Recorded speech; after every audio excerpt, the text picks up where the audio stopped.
প্রিয় শিক্ষার্থীরা, চলে আসলাম সূচকের আরেকটি ক্লাস নিয়ে। এবং এই ক্লাসে অঙ্ক করার চেয়ে প্র্যাকটিসটা বেশি হবে।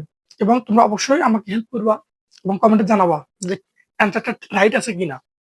তাহলে এখানে প্রথমে আমি লিখছি ক নাম্বারে 3 × 3 × 3 × 3, অর্থাৎ এখানে 3 আছে মোট 4 বার।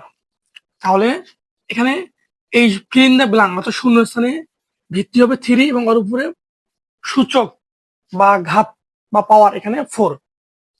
এরপরে খ নাম্বারে আছে 5 এর উপর শূন্য শূন্য স্থান দেওয়া আছে এবং গুণন 5 এর উপর কিউব ইকুয়াল টু 5 এর উপর 5। আর এটাকে পূরণ করতে হবে। তাহলে আমরা তো জানি যে ভিত্তি যদি একই হয় তাহলে পাওয়ারগুলো কি করতে হয়?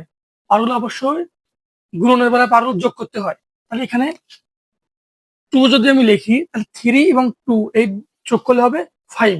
তার মানে আমাদের খ হয়ে গেল। এরপরে গ নাম্বারে আছে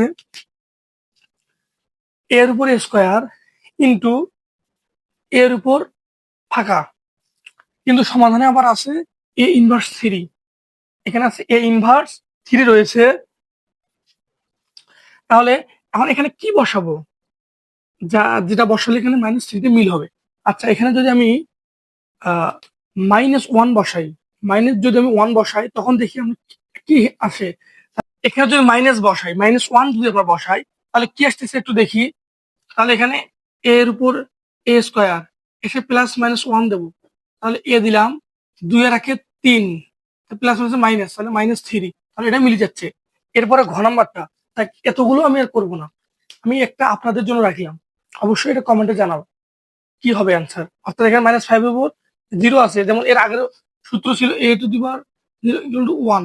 তাহলে এই সূত্র প্রয়োগ করে এটা হবে এবং এটা কমেন্টে জানাবো